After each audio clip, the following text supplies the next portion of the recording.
Hey there, welcome to Cozzii Traveler. Tonight, we're stepping beneath one of the most iconic landmarks on Earth, a monument so famous you can almost hear its echoes just by saying its name, the Colosseum. Millions of visitors walk its ancient corridors every year. They take photos from the upper tiers, look down into the oval arena, and imagine what it must have been like when 40,000 Romans cheered for blood. But very few realize that the real story, the darkest, most human story, happened not in the sunlight above, but in the shadows below. Down there, beneath the sand and stone, was a labyrinth of tunnels, cages, and elevators, a place where men and beasts waited together, where the smell of iron and fear mixed with the roar of the crowd above. It was called the Colosseum, and if you were unlucky enough to be sent there, you wouldn't survive. So dim the lights, pull your blanket a little closer, get yourself comfortable, and before we descend below the arena floor, take a second to subscribe and say hello to your fellow travelers in the comments. Let us know where you're tuning in from, and what time it is where you are. It's always fascinating to see how far these ancient stories travel. Now, let's step into the darkness of Rome. The Colosseum wasn't built for subtlety. It was a machine designed for emotion, to make the people of Rome feel something: awe, fear, loyalty, distraction. Construction began under Emperor Vespasian in 72 AD on the site of Nero's Golden House. Nero, the emperor who allegedly fiddled while Rome burned, had claimed a vast swath of the city centre for his personal pleasure palace. When Vespasian came to power, he wanted to reclaim that land for the people. The message was clear. Where one man had built a palace for himself, Rome would build a temple to entertainment for everyone. The amphitheatre took 8 years to complete. Vespasian died before seeing it finished, and it was his son Titus who finally opened the Colosseum in 80 AD with 100 days of games. Ancient sources claim that during those inaugural festivities, 5,000 animals were killed. Ancient writers describe mock sea battles around the inauguration, but whether they occurred inside the Colosseum itself is debated. Once the drains and hypogeum were installed in the late 1st century, flooding the arena would have been impractical. The Colosseum could seat about 50,000 spectators. That's more than most modern sports stadiums. The Romans did it with stone, concrete, and an understanding of crowd dynamics that wouldn't be matched for centuries. The building itself was a masterpiece of engineering. It stood roughly 157 feet tall, as high as a modern 15-story building. The oval measured about 189 by 156 meters. The outer wall was made of travertine limestone, held together with hundreds of tons of iron clamps, later pried out in late antiquity and the Middle Ages. Inside, concrete and volcanic rock formed the skeleton of the structure. The Romans had perfected concrete, and they used it to create vaults and arches that could support tremendous weight. The arena floor was a wooden platform covered in sand, or arena, the Latin word that gave us arena today. The sand wasn't just for traction, it was there to soak up blood. After particularly brutal games, slaves would rake it smooth, covering the stains, preparing the surface for the next bout. There were 80 entrances at ground level, 76 numbered for the public and 4 reserved for special use. Each numbered entrance corresponded to tickets, small pottery shards called tesserae that told spectators exactly where to enter. It was crowd control on a scale that wouldn't be seen again until the modern era. The entire crowd could empty out in just minutes through the carefully designed exits. Senators had marble seats closest to the action, cushioned and shaded. The emperor had his own box, perfectly centered, with a direct tunnel from the palace so he'd never have to mix with common citizens. Women and slaves sat in the upper tiers, exposed to sun and rain, peering down from heights that must have made the fighters below look like toys. And under that floor, hidden from the crowd, was an entire world that almost no one ever saw. The hypogeum, literally meaning underground, was 2 stories deep and stretched the full length of the arena. But here's something most people don't realize. The hypogeum wasn't part of the original design. It wasn't until Emperor Domitian that the underground network was constructed, sometime around 85 to 90 AD. Domitian was paranoid and obsessed with control.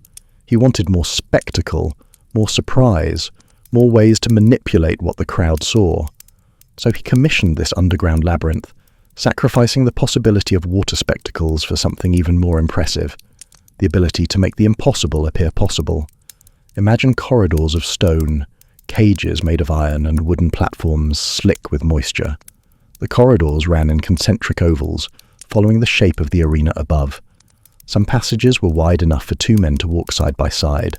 Others were so narrow you'd have to turn sideways, your shoulders scraping against cold stone walls that wept with condensation. Torches flickered against damp walls, casting shadows that danced and twisted. The flames consumed the oxygen, making the air even thicker. Chains rattled in the dark, some from the cages, some from the lift mechanisms being tested. The air was thick, heavy with the smell of sweat, straw, and animal dung. Above you, through the thin wooden floor, you could hear the crowd, stamping their feet, chanting names, demanding blood. The sound filtered down through the gaps, distorted and amplified by the stone chambers.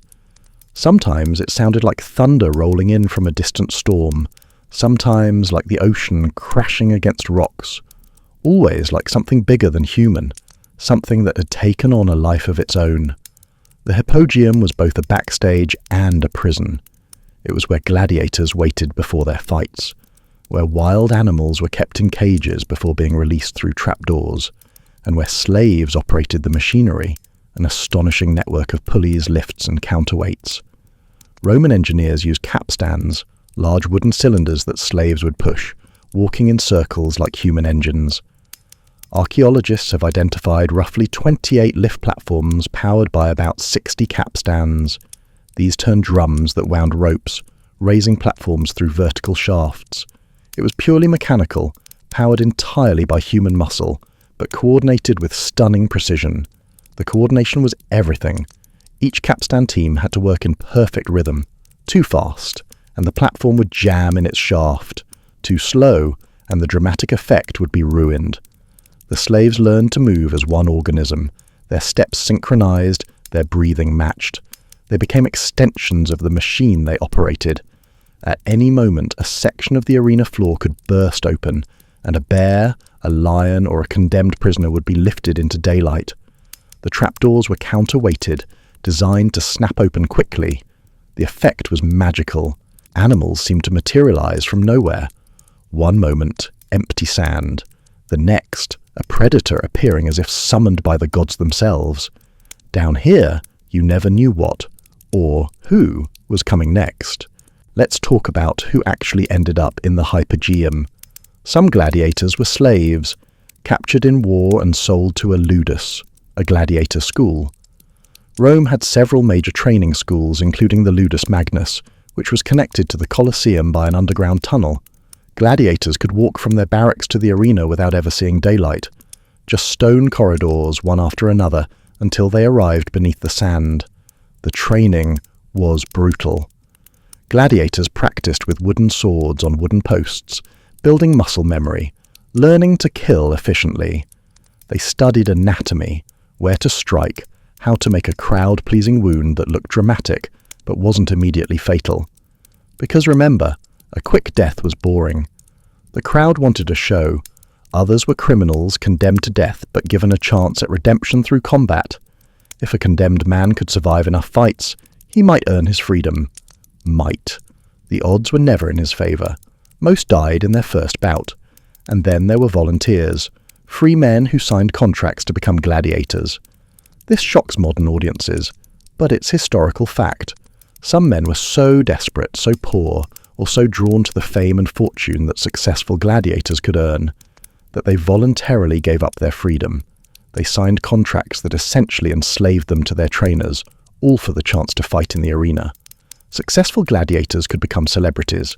Their faces were painted on pottery. Their names were written on walls across Rome.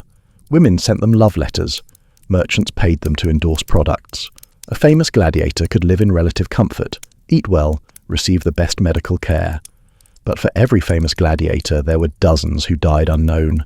their bodies dragged through the gate of death and dumped in mass graves outside the city.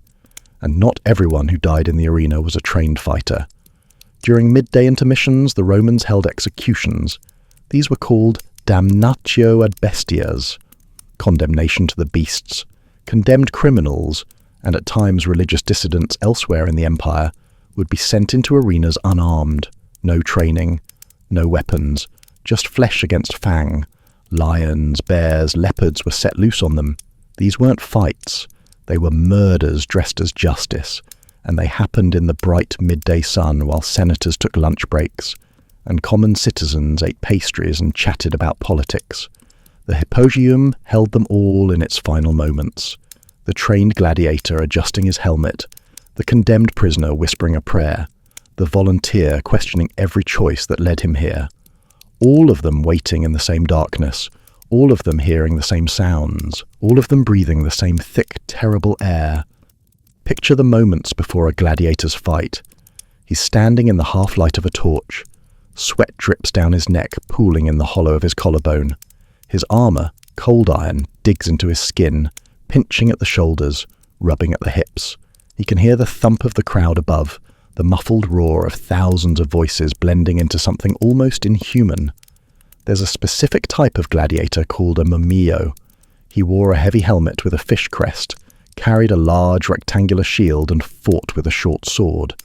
His helmet had only small eye holes, restricting his vision, making the world narrow and dark. Imagine putting that helmet on in the Hippogeum, the metal cold against your face, your breath immediately echoing back at you, warm and sour with fear. You can hear the crowd, but you can't see them yet. You can hear your opponent being announced, his victories shouted to the masses, but you can't see his face. You know statistically that modern estimates suggest roughly 10 to 25% of gladiatorial bouts ended in death, varying by period and patron. But statistics mean nothing when you're the one in the darkness waiting. The gladiator stares at the wooden gate that separates him from the arena. He knows that once it rises, the light will blind him for an instant, and that might be the last thing he ever sees. The sun will hit his face like a slap. His eyes will water, and in that moment of blindness, his opponent might already be moving, already striking.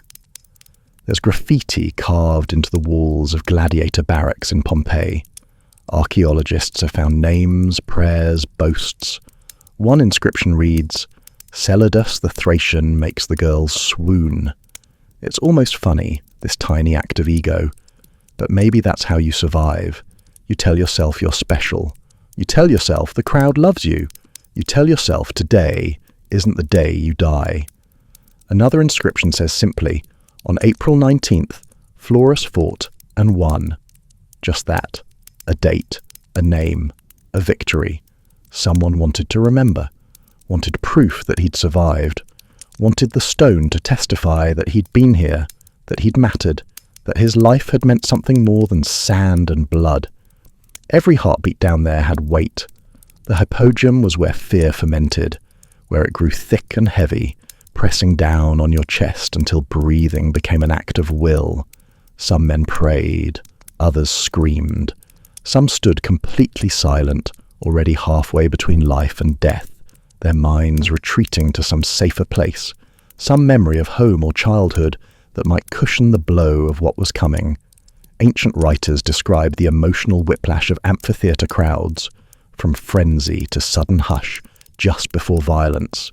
And that silence started in the Hippogeum. It rose up through the floor, through the sand, infecting everyone who felt it. Then came the creak of the lift, the groan of wood and rope, the blinding shaft of daylight cutting through the darkness. That was the moment, the last heartbeat before the world turned to noise and violence. Up they rose, into the blinding white heat of the Roman sun. The platform would reach the surface and the trapdoor would snap open. The gladiator would step forward, or stumble, or leap, however he'd been trained to make an entrance. The crowd's roar would hit him like a physical force. 50,000 voices, 50,000 eyes, all focused on him, all waiting to see him live or die. And for the crowd, it was just another fight. They ate pastries, they placed bets, they chatted with their neighbours about politics, about weather, about the latest scandal in the imperial court. But for the men below, it was everything. What made the Colosseum so astonishing wasn't just its brutality, it was its engineering. The Hypogeum was a marvel of Roman ingenuity. Each lift was powered by teams of slaves pulling ropes and turning winches in perfect rhythm. The trapdoors weren't just simple hatches. They were counterbalanced to spring open the moment the platform reached the top. The animal or person would suddenly be thrust upward into the light. To the crowd, it looked like magic, like the earth itself was birthing monsters. Romans didn't just want blood, they wanted narrative. They'd stage mythological scenes. They'd recreate Orpheus in the underworld, using the Hypogeum to make musicians rise from below, while mechanical birds were released from above. Then, at the climax, lions would emerge from another trapdoor and maul the Orpheus to death, usually a condemned criminal playing the role. Spectacles could transform in seconds. One moment, the arena might look like a desert. The next, a lush forest. Then a trapdoor would rise, and a predator would leap into the light. This was not chaos, it was choreography, a deadly ballet powered by human muscle and mechanical precision. The Hypogeum had numerous trapdoors scattered across the floor. The coordination required was extraordinary. There was a director, an editor, who planned the entire day's spectacle. Hand signals, whistles, and flags were used to communicate between levels. If a lift jammed, if a trapdoor failed, if an animal refused to move, the entire show could collapse. So the slaves in the Hypogeum had to be trained, coordinated, and utterly reliable. Their lives depended on it too. The Roman historian Martial wrote poems about the Colosseum's opening games. He described how the floor seemed to break apart and mountains rose from the earth, complete with forests and wild beasts.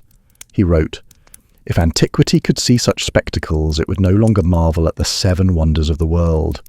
The Hypogeum made that possible. It was the engine beneath the theatre, the dark heart pumping blood and spectacle up into the light. Over the course of a single festival, which could last weeks or months, thousands of animals and hundreds of men could die. When Emperor Trajan celebrated his victory over the Dacians in 107 AD, ancient accounts say the games ran 123 days with about 11,000 animals killed. Let those numbers sit with you for a moment. 123 days of death. The Hypogeum processed them all. Lions from North Africa, bears from the Alps, crocodiles from Egypt, even ostriches and elephants were imported for spectacle. The Romans built an entire infrastructure around capturing and transporting these animals. There were specialized hunters who tracked and trapped beasts across the empire. There were transport ships designed with reinforced holds. There were way stations along the roads where animals could be fed and watered during the long journey to Rome. And all of it ultimately led to the Hypogeum, to the moment when a lion that had once ruled the savannah found itself in a wooden cage, surrounded by torchlight and human screams, waiting to be lifted into a world of sand and blood. Each death required preparation. The Hypogeum wasn't just where the gladiators waited, it was where their armor was polished, their weapons sharpened, and their bodies oiled before battle. The oil was important. Gladiators would cover themselves in olive oil before fighting. Partly it was practical, it made skin slippery harder to grip, but partly it was aesthetic. Under the hot sun, oiled bodies gleamed.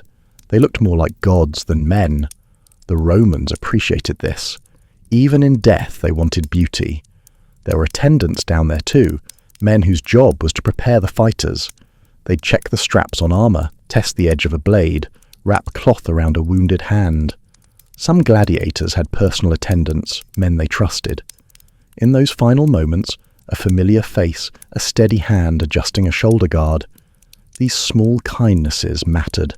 Slaves wiped blood from the floor between fights. Animal handlers dragged carcasses down narrow ramps. The bodies were stripped of anything valuable and removed through the Porta Libitinaria, the so-called Gate of Death, named after Libitina, the goddess of death. The air in the Hypogeum was hot, damp, and metallic. It smelled like iron and wet fur, like adrenaline and decay, like lamp oil and human sweat mixed with the musk of terrified animals. And the sound, always the sound, The roar of beasts in their cages, the grinding of chains being tested, the drumbeat of the crowd above like distant thunder that never quite stopped. But there were quieter sounds too. A gladiator might sing softly, a hymn or a battle song from his homeland. A slave might whisper to the elephant he's tending, trying to keep the massive animal calm before it's sent up into chaos.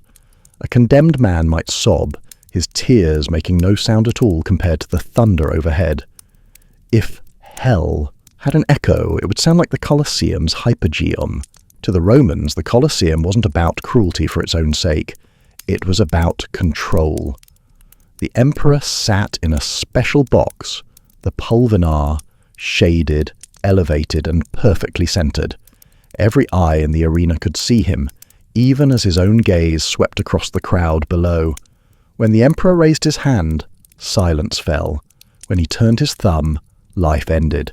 The exact gesture, thumbs up or down, turned left or right, remains debated by scholars.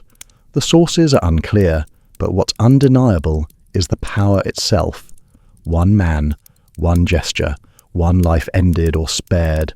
The crowd might scream their opinion, waving their hands, shouting for mercy or death. But in the end, it was the emperor's decision that mattered. This was spectacle as politics. Bread and circuses, panem et circens, a phrase coined by the satirist Juvenal to criticize how Roman emperors kept the masses docile. Give them free grain and entertainment, and they won't notice their political freedom slipping away. They won't ask why they no longer choose their leaders. They won't question why power has become absolute, but it was more sophisticated than simple distraction. The games were a way for emperors to demonstrate generosity, power, and even a kind of connection with the divine. When an emperor paid for games, and the costs were staggering, he was showing that he could command the resources of the entire empire. Wild animals from Africa, exotic beasts from distant lands, gladiators from Spain, silk awnings to shade the crowd from the Mediterranean sun, all of it announced, I am Rome, I am abundance, I am power incarnate. The hypogeium made it all possible.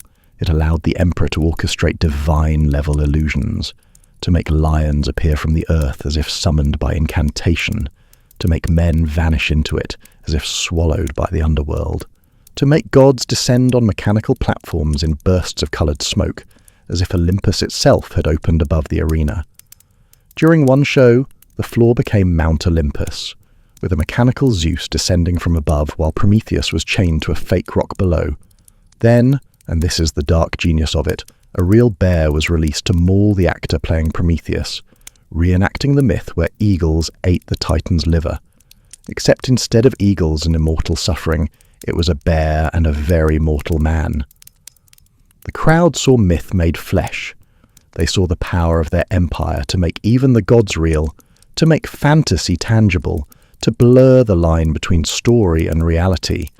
It was theatre on a scale the world had never seen, and every death was a period at the end of Rome's sentence. We are eternal, we are all-powerful, we are inevitable. But for the slaves operating the machinery below, it was just another day. Pull the rope, turn the capstan, open the door, watch another life end, then reset, and do it again, and again, and again. The slaves in the hypogeium spent their entire lives underground. Some probably never saw the finished spectacle they helped create. They knew only their small piece of it, this rope, this gate, this animal. They heard the roar above, but never saw what caused it. They felt the vibrations when the crowd leaped to its feet, but never understood why. There's something haunting about that. These men built miracles they never witnessed. They made magic they never believed in.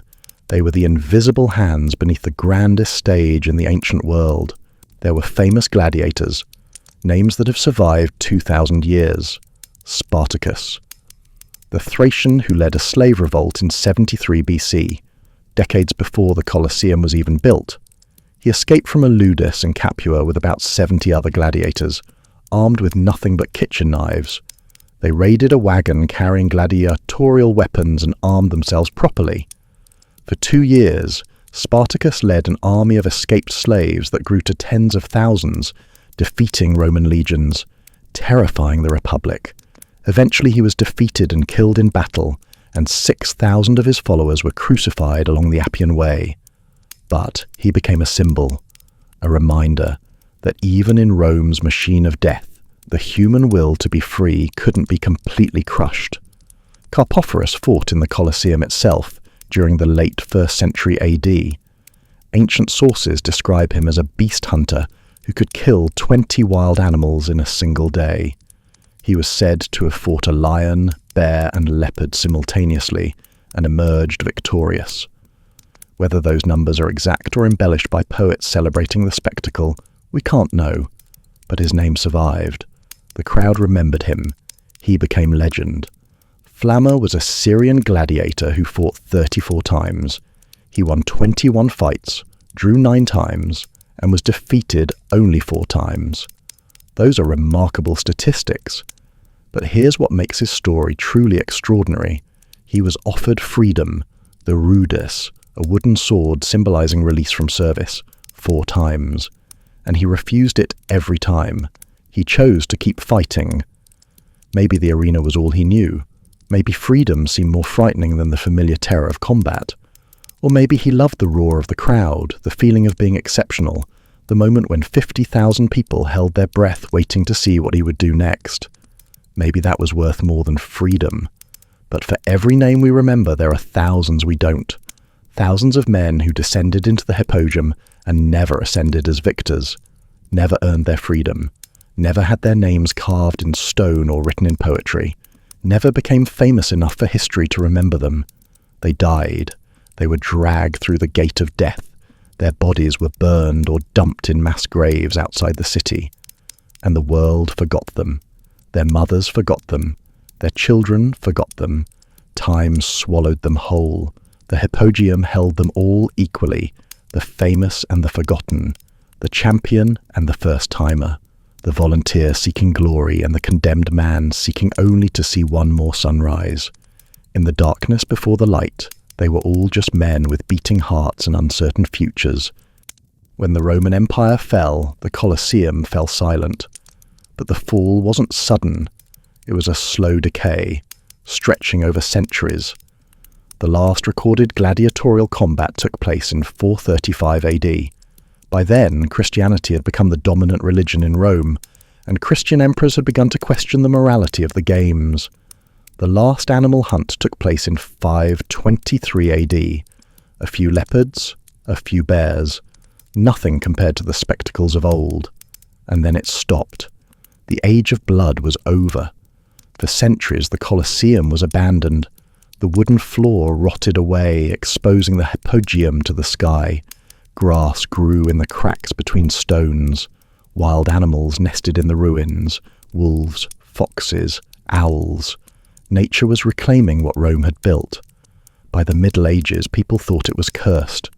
Locals whispered that ghosts of gladiators still wandered the tunnels, reenacting their deaths in the flickering torchlight of memory. They said you could hear screams on quiet nights, echoing up from below.